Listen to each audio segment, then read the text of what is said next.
Well, hello and welcome to my channel. I'm Susan and my channel is Seaside Stitches, and I'm just about to start my 4th week of decluttering. The hashtag Karen at Just Get It Done YouTube, Instagram.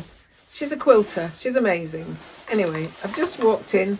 We've been out this afternoon and we went out, had some lunch. We went to a place called Oswald Twistle Mill, and it's just an outlet place where you can get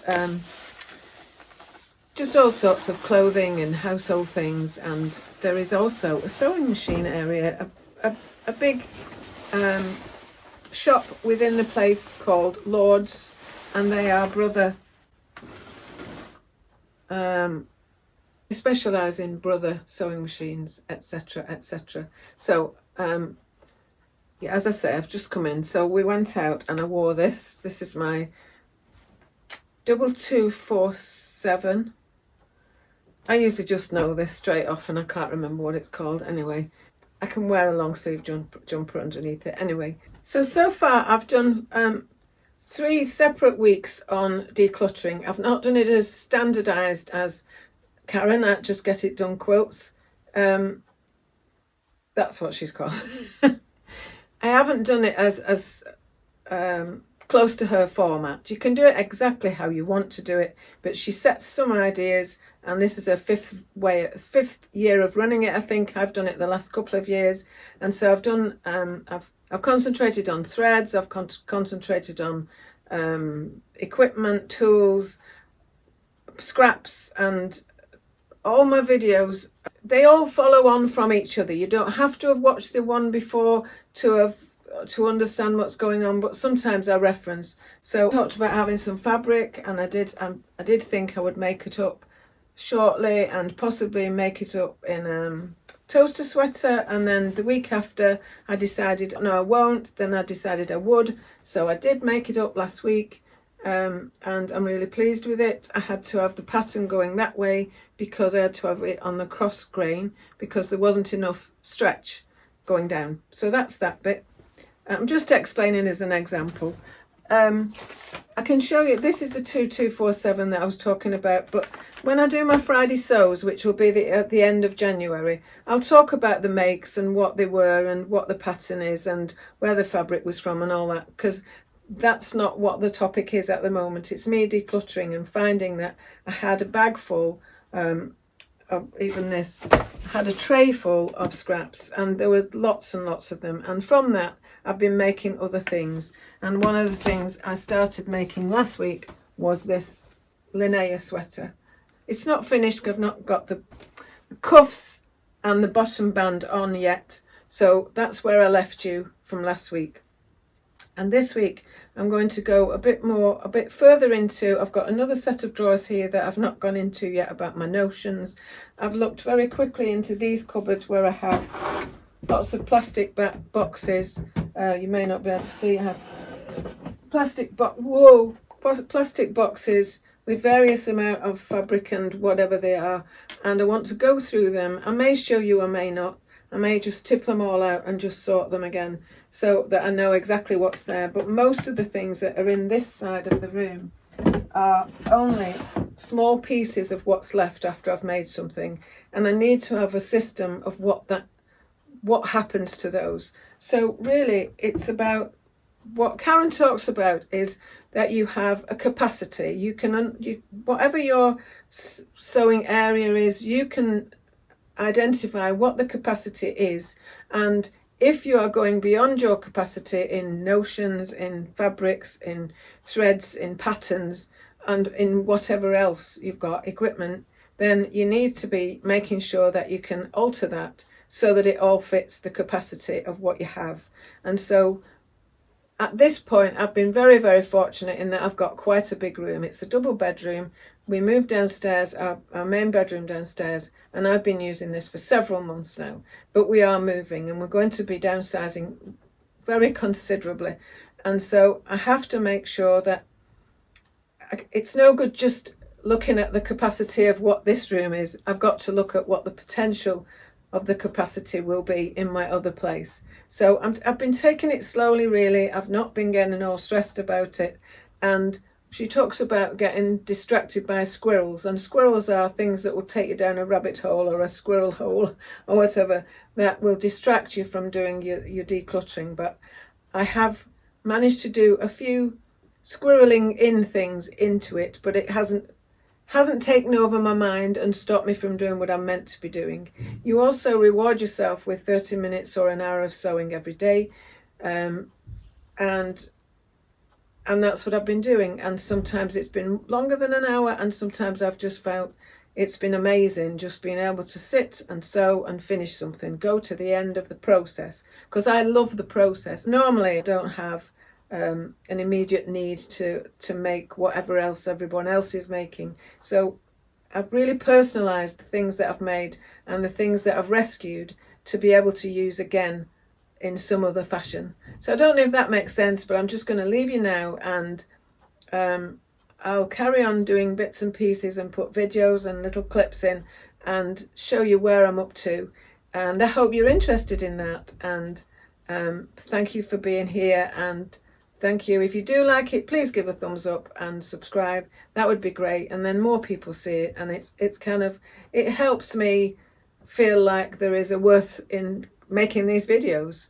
Okay, so for now it's bye from me, but also just wanted to share a purchase I bought today. Haven't brought it up with me, but I had been going through my rulers. I do have a number of different size rulers because I do bag making, and when I'm doing buy any bags where you need to do a quilted sandwich, then sometimes the pieces are quite large when I start and I have to cut them down, and I have a series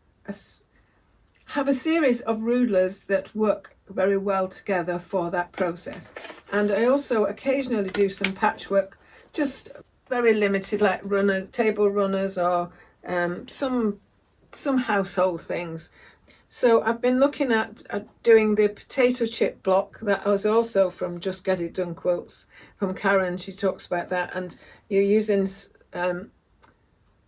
pieces that are 2.5 inch wide and 4.5 inch long, and they together in certain formats save any waste. So that's a good one to do. So I thought I've got a 6.5 ruler, but I thought if I have a 4.5 inch ruler and it's by 14, that will help me quite considerably as I go forward doing the patchwork, so that I can cut up scraps that I have, cotton scraps that I have from bag making, into potato chip blocks of 2.5 by 4.5. Anyway, that's just a little aside. So today we called at Hobbycraft and I bought one of those rulers. So right, that's it for now. I'll see you in a few minutes. I'm just explaining really. Decluttering is not just tidying everything away. I've got to go through so many things so that I can put things away that need to go away, throw things away, donate things, and classify things as to where they're going to go and what's going to happen to them. So I'm back again for my 4th week now, and yes, I've made some things as I've gone along. I've got some whips on hand that I've been tapping away at and sorting things out. I've got more things out of cupboards and made more mess, as is evident. I've got patterns that I'd sorted that I'm going to donate to the sewing social, but I've got to find somewhere to put them. Before that, there's a little buffet there. That's what I stood on to get out my Christmas decorations. I've got a sewing bag to find room for now as well. And then I've got all these cupboards that I need to go through. These cupboards will come with us when we move, but they won't all be available for me to use for sewing. So I've got to minimise a lot of that. And then I've got that cupboard at the end with the drawers at the end.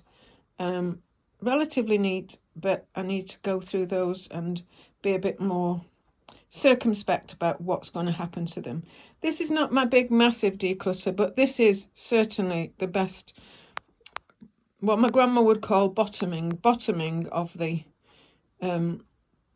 process. Got to get right to the bottom of everything and then start building up again after that. So that's my little speech for that. Okay. Just to explain, there'll be an accompaniment to a tapping or a dripping or a dropping as I'm videoing this, because there is a fault on the roof edge. That means the water doesn't go into the gutter and it just drips all the time. We're waiting for the roof to be done, but all I can do is apologise. So this is my top drawer of my tall Alex cabinet, and these are all my By Annie zips and supplies. Not all supplies, mainly zips and webbing that I collect and store for my By Annie products. This is a drawer that's full of sorted buttons and pins and other sundry items. It's relatively neat, but obviously I'm going to be trimming this down another time, not now, but while I know where everything is in here, that's fine for me just now. Okay, that's that one. This drawer is full of mainly bias binding notions and shoulder pads. There's interlock Velcro, if you like. These are what I keep as spare for if I'm just doing some hand gathering. I prefer hand gathering to doing it on the machine, so I keep old bobbins of thread for that. I have quite a bit of ready-made bias binding, but I don't use it very often. I will be going through this, but not on this occasion, not this month. That's some elastic toy, pieces of toy things. I think these were for face masks. Some bag hardware that's not By Annie. Oh, that's what else is in there. By Annie hardware for the bags. In different sets of different colours. So yes, this is, I don't want to wear bits of felt for little bits of things. More eyes for toys and other webbing kind of things. So that's what this drawer is.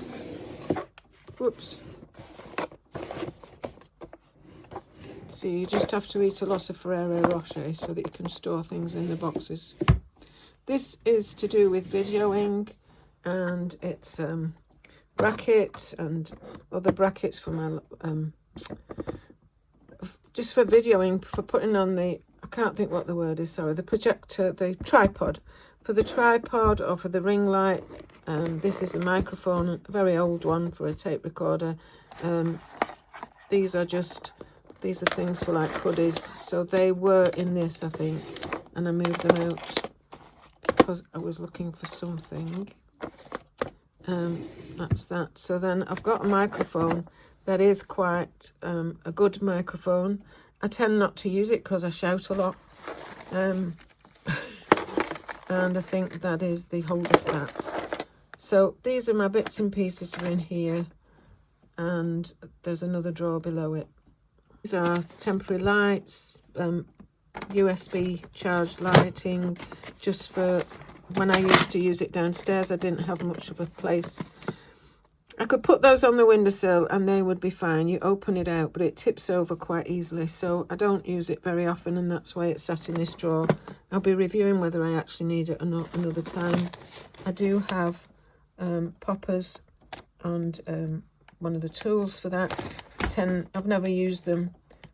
I also haven't used yet trim it buttons, using your own thread, your own fabric on the buttons. Covered buttons, I've had these for some time. Amy bought me another set in my Christmas hamper. And then I've got these for embroidery thread bobbins that I just got when I was donated some embroidery thread, but I've never used them because I've not really got into it. I've got the button, the thing you use to press on the fabric onto your trim it buttons. Your eyes haven't gone funny. They are some twinkly lights that I had that I brought up here to have just on the windowsill before, but since we've had the window changed, there's nowhere to put them, so they're just in there for now. I'll turn them off now. The Baker foil, actual silver foil, I use for sharpening scissors or my rotary cutter, and that's proved fine over the years. And then this non-stick baking paper, I can't remember what I got that for. I don't think it was for tracing on. I really can't remember just this minute. Just checked, it's never been open and I've never used it, so I don't know why it's there, and I'll move it to another room. Okay. Some of these are bags for craft markets or whatever. These, some were experiments from a Debbie Shaw pattern, just to see if I could do it, whether I liked it or not. It was amazing how small that came out when you didn't think it would. But anyway, it was quite a nice make. But yeah, so some are origami bags or whatever they are. But anyway, and then that's my clapper, and often my ironing tool, my ironing hams are in here, but as I'm ironing downstairs now, they're downstairs in a drawer instead. Now in this one at the back, these are 1 metre plus of quilting cottons, craft cottons, whatever you want to say. I've been using them, and anyway, that's depleted a bit because I've separated some things into that other taller pile that I have in my wardrobe, which has been specific for different bags. So these are some of my quilting cottons.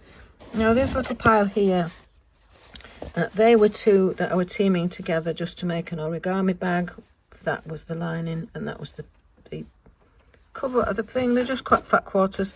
This little set is potentially for another sew together bag with all the colours that I used in the first one that I made, and I just didn't have anywhere to put it, so I put them all together there. And underneath are a group of fabrics that tone with each other. They're not my favourite coloured fabrics, but they all do tone with each other, and they are put there for a project, an unknown project as yet, but something will transpire for that. So that's what they are. There are more 1 metre plus quilting cottons, and some are gifted and some I've bought, and so yeah, they're waiting for something, a project, some inspiration, something. There are a few more at the back. 2 fabrics on there. They are 1.5 meters each, and they were from True Raw Fabrics, and they are cotton, woven cotton, but with a stretch to it. And they're waiting for a project, a dressmaking project of some kind. I don't know what yet. This was gifted to me. It is dressmaker's cotton, and it is a very dark navy. I've never quite known what to do with it, and that's why it still sits there. I think there's 2 meters of it. And this is in black and white stripe that is quilting cotton as well, and I have had ideas for that and then not done them. And this is beautiful fabric. I really love it. It was from So Hot. I can't remember the designer. I had decided I was going to make a blouse with it of some kind, and I only got 1.5 meters. Well, I got 1.5 meters for what I think I was going to make a bag with it. Then I quite liked it and I thought, no bag, I would like to make a garment. And it was in a sale in the first place, which is why I bought it. And I bought another 1.5 meters. So I do have enough to make a shirt of some sort. And at some point I will, but not just now. I've shown this before. This is made out of scraps. They are thread scraps. They've been sandwiched together between chiffon and then sewn over the top of. And they make quite a nice, interesting picture. Okay, so this machine is out on the table for a couple of reasons. And one of the reasons is that I tried out doing the 4-stage buttonholes on this when I was having trouble with my own. And they weren't much different, really. They weren't much better. And then you've got to remember all the time how far you're going and how far you're going back and all that kind of thing. So I didn't put it back because of another reason. And that's because my needle on my other machine, there are 15 placements for the needle. The middle one should be at 3.5, and it is not. It is just shy of being at the middle. It is just slightly to your left. So when I'm doing 1/4-inch seams, if I'm quilting, well, if I'm making patchwork, it drives me nuts because they're not always the same. So if I'm doing half square triangles, which is what I wanted to do. They don't come out exact as I want them to do. So I was switching to my other machine when I'm doing anything like that. So from this morning, it may not look a lot different to you, but I know it is. I have emptied the chair apart from the 2 pillows and a cushion underneath. They are for dressing the bed downstairs when we put it on the market. I've put my machine back where it should be, my spare machine. I'm ready now to cut out the linear sweater cuffs and the band. I'm not doing that today. I haven't done any sewing today. We were out this morning. We had some jobs to do. I've picked up my patterns that need to go in a bag to take to wherever I'm donating them. Under that are the other scraps for the sweatshirt fabrics. And here is just some paperwork and a pattern and just some things in a box that need to be taken to where they're going to go. So that's that. I've got this side clear underneath. They are my caddies that need to be fully bound, and there is a bag under there that I made for last March or April. That's just a finished bag, a bow me over bag. And then here is a very big mess. I'm not touching that today, but I will show you what I have found on the other side of this mess. So this is the mess. It's all in bags. Haven't touched it yet during this declutter, and I'll just stop there. Began life, well, as a piece of needle cord, but it became, or started off as being a Camden skirt, possibly going to be a pinafore. Anyway, it turned out it wasn't right. I put extra large pockets on it. They did look ridiculous. I didn't think it mattered, but suddenly I thought it did. So I had to make 2 separate new fronts for it. I had to change the top towards the waist and nip it in, and it became nothing like a Camden skirt shape. I had already cut out the lining pieces. Now, I knew I'd kept them somewhere safe, but could I find the somewhere safe? No, I found one of them, but I didn't know why the other 3 pieces had gone missing or where they were or anything. Anyway, I've found all 4 of them, and I can start working on those at some point. Not this week. I need to get a lot more done yet in here before I start doing that, but I want that finished for the rest of this winter. I need it.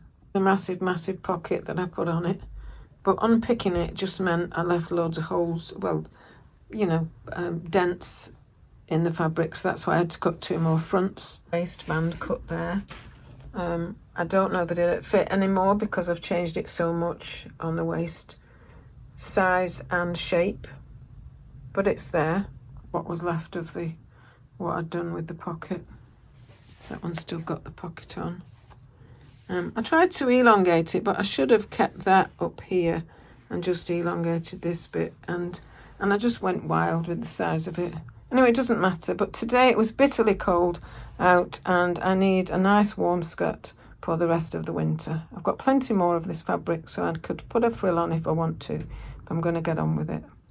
I've now moved the purple skirt, unfinished obviously, over to the chair onto the pillows, and it's going to stay there for a while instead of sitting on the back of the chair with my overlocker in. I've found the cover for my overlocker that was on the back of something. Oh, on the back of the chair under the skirt. It's a badly made overlocker cover, but it was hand drafted with the help of So Very Easy, Laura at So Very Easy, but right at the beginning of my sewing journey, so within a few months in really. Okay, that's that bit. This little fabric basket that I've had for years as well holds those patterns very nicely and neatly, so that I've got them where I want them for when I'm going anywhere to take them to. Well, hello there. I'm just popping on Susan Sews on Sunday. That's a new one for me. Yes, just wanted to bring you up to date on my decluttering, my January in general for the week 4 of decluttering my sewing room. I usually have a little panel here, but the hooks are off at the moment, so I've been doing lots of work on these patterns, sorting them out, and I just wanted to say it's not even an overview of January.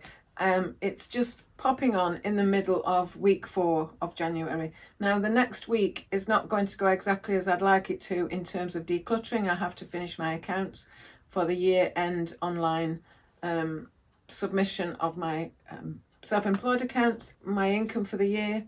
And so I've got to spend some time doing that because I've only got a week left. And it's Alan's birthday today, and I have got dressed in the dress that I wore for Christmas Day, and I really love it. It's the Pattern Emporium Take a Chance dress. I'm wearing it with a jumper underneath just for extra warmth. It's still chilly here. And I make the size 12 tall bodice, but then I cut some off. So I use the tall because it's in proportion to my torso, in that my bust is lower. I have a low bust, so normally if it's a commercial pattern I have to do a low bust adjustment. With this I can use the tall version, and then I don't want the length of the torso on the tall version because that's just too long to my waist. So I take up about 1.5 inches off that, and that's just where I like it. I don't want it on my actual waist, which is here, because I then go out and come out like a shelf. Anyway, you don't need to know any of that really. I'm just telling you, I've had a really good, productive month. I've managed to sew things. I've managed to look at whips. I've managed to finish a blouse shirt that's been hanging about since August or sometime. I've managed to review what other things I'm going to make. I've managed to make a toaster sweater. I'm about to go in and take 1/2 inch off the length of the sleeve and do a size 10 cuff.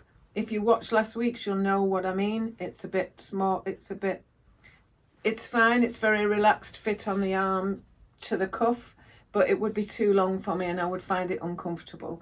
I've been really happy with it. It just came together so easily, and I have fabric from my stash that's ready for another one. I just want to get the sleeves quite right, and I've got very slim wrists, and so I want to take the cuff a little bit narrower for that. I've done the size 12 throughout, but I want to do a size 10 cuff. It might mean that I then have a bit of gathering on the raglan sleeve, but I'm not really bothered about that. I just want it to fit me. So one of the main things I wanted to talk about is that yesterday my family came. My sister, her husband, and 2 of her grandchildren came, and we had a lovely few hours while they helped to move the bed, take off the mattress. We can't manage the king size orthopedic mattress, it's really heavy. So they were able to help take off the mattress, lean it up, and then we could, and then together they were able to move the bed. It's a bedstead.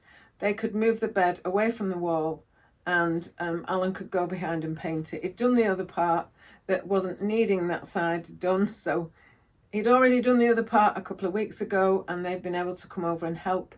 So it's only a 2-hour wait to be able to paint it again. So he did the wall, and then we went out for lunch, and we had just a good chat we go to a Bispam Chippy, it's called Bispam Kitchens. So there's Bispam Kitchens, there's Cleveley's Kitchens. Anyway, it's a fish and chip shop really, but they sell all sorts of things. So it catered for all 6 of us, and that was good. So we just had a relaxed chat there and catch up.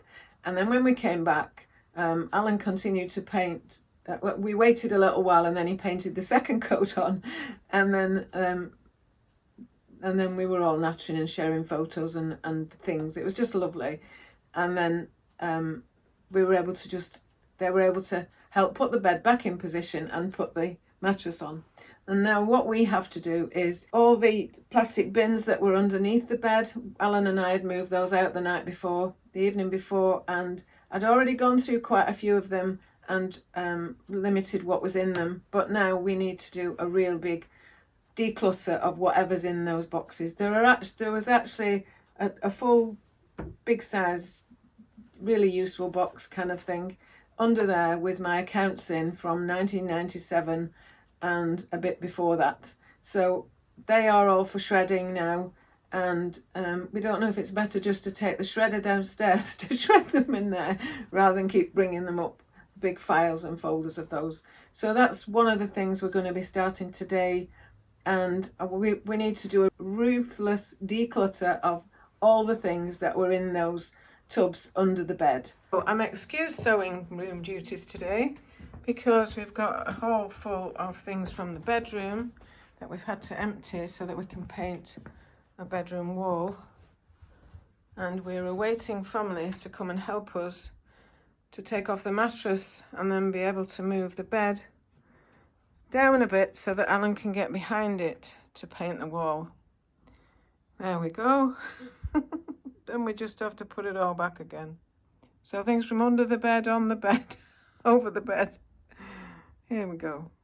So that's one of the things we have planned today, and to be continuing to do that over the next week. So I'll be doing less decluttering up here, less sorting, less organising. The one thing I did do this week was I did cut out the pattern pieces for the Encore skirt. I'm doing the A-line version. It's by Love Notions Patterns, and it's got, I'll just pop that down again.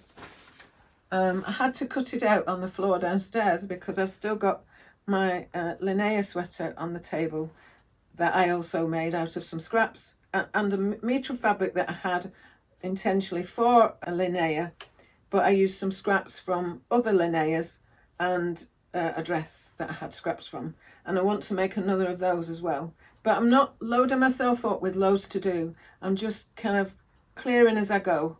And if decluttering means making something into a garment, that's helpful. It's a garment and I'm going to get use out of it. But I don't want to just endlessly continue to make garments because I have a lot of clothes. I'm 71. I've got a limited amount of time when I'm going to need lots of clothes.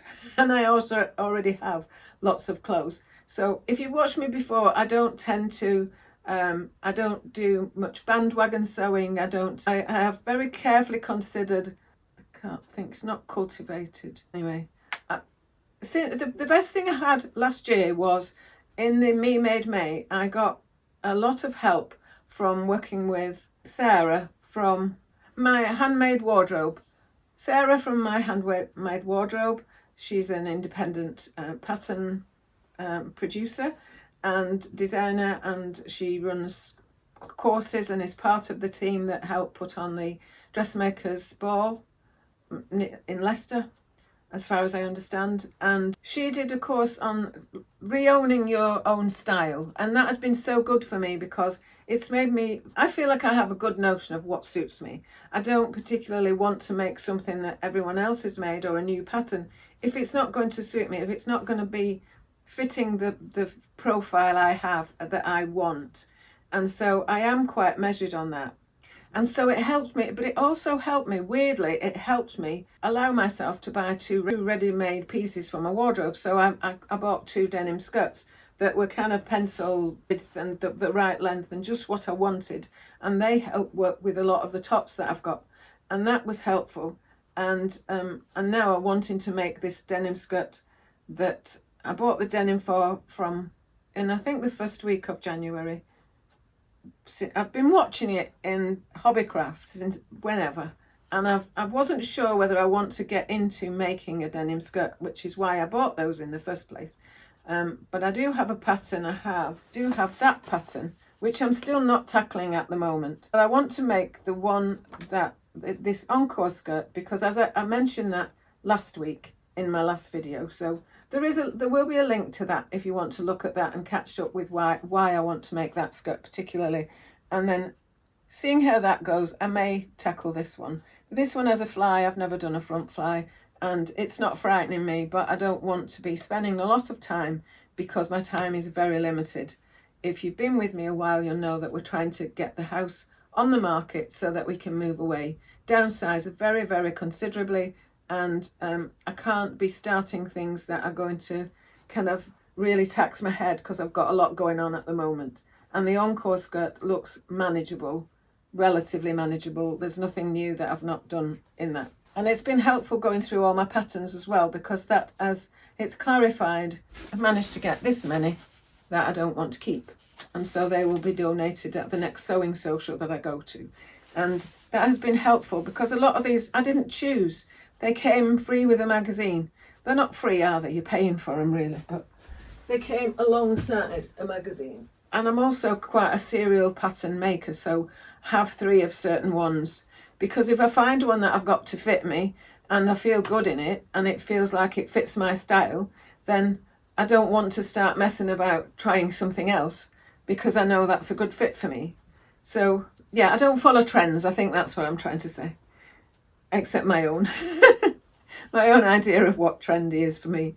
So yeah, I think I'm going to finish there now. So thank you ever so much for watching. I've been really pleased by how many people have watched my it's what you could call really a soft decluttering, because I've done the hard decluttering at other times, and really they've been a week in my sewing room, the videos that I've done so far, and this is just part of that. So I hope to see you again soon. Thank you ever so much for watching. If you'd like to subscribe, I'd be really grateful. I'm hoping to get to 1,500 sometime this year.